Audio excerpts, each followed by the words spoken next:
Welcome back. Stasa23 here, back again with some knife therapy. And the knife I have before you is a beauty. This is the Lone Wolf produced T2. And Lone Wolf is now diminished thanks to Benchmade. Thank you, Benchmade, for destroying a really cool company. And this design is a William Harsey design, and it's obviously a good one because this design has carried over to different companies. I'm pretty sure that Spartan Blade Works has almost exact design to this knife in a titanium frame lock. Let me know if I'm wrong. But I just wanted to give you a quick look at this guy just because it deserves some camera time. It has CPM S30V steel. There's your Lone Wolf Knives logo, made in the USA, T2.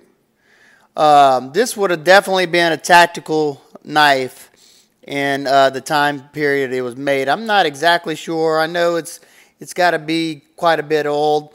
I know that S30V was the premium steel at that time. It does have the dreaded and hated by me bead blast finish because that just sucks.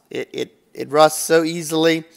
The handle scales on this variation of it is like a rubbery, more of like a plastic feeling, but I don't know how to explain it. Nice beefy pivot. You got titanium liners in there with some nice Hourglass standoffs. You got great blade to handle ratio where you don't have to worry about it snagging your finger. It's just good enough. Packs a big old blade in a nice size package. The jimping on it is perfect. It's smooth if you just rub your fingers, but if you push in, it definitely locks into the meat of your thumb. Let's get a quick size on this guy because, like I said, she is a big one. Let's see. Blade length is right at 4 inches. And the overall length on this guy is a little bit shy of 9 inches.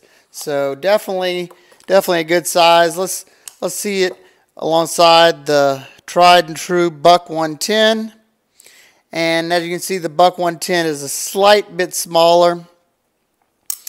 And let's see it next to the Boker Lateralis. And the Lateralis is about almost an inch shorter. So there you go for some size reference. The knife rides on, let's see if I can show you. There you go. Some nice size phosphor bronze washers. Super smooth action on this guy. You can flip it out. Slow roll it. I don't know if you can spidey flick it. Let's see.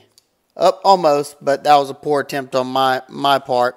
One thing I noticed, it's got this full flat grind all the way up to the top, and it's a very nice and thin behind the edge knife. Let's see if I can give you an exact thinness for a blade this size.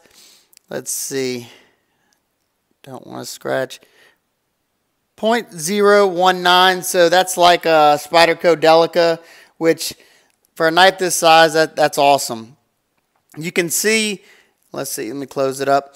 You can see from this line right here, I don't know if it's showing up on camera, but there's a line right here. You can see that it's nice and contoured. They also made a variation of this with Coca-Cola handles. Oh, I would have loved to get that one. I bought this, like I said, if you watched my rare and discontinued blades, bought this from a local shop that had some new old inventory. And the box, actually, the box that it was in was the Coca-Cola box, and I was definitely bummed out that it wasn't the Coca-Cola one, but this one is just as cool. I could always make some Coca-Cola scales if I wanted to. I've noticed it does have quite a bit of screws on here.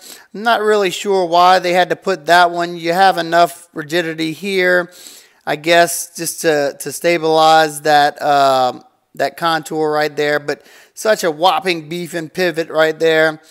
And you can tell by the time frame of this knife's made, it's tip down construction only, which doesn't bother me whatsoever.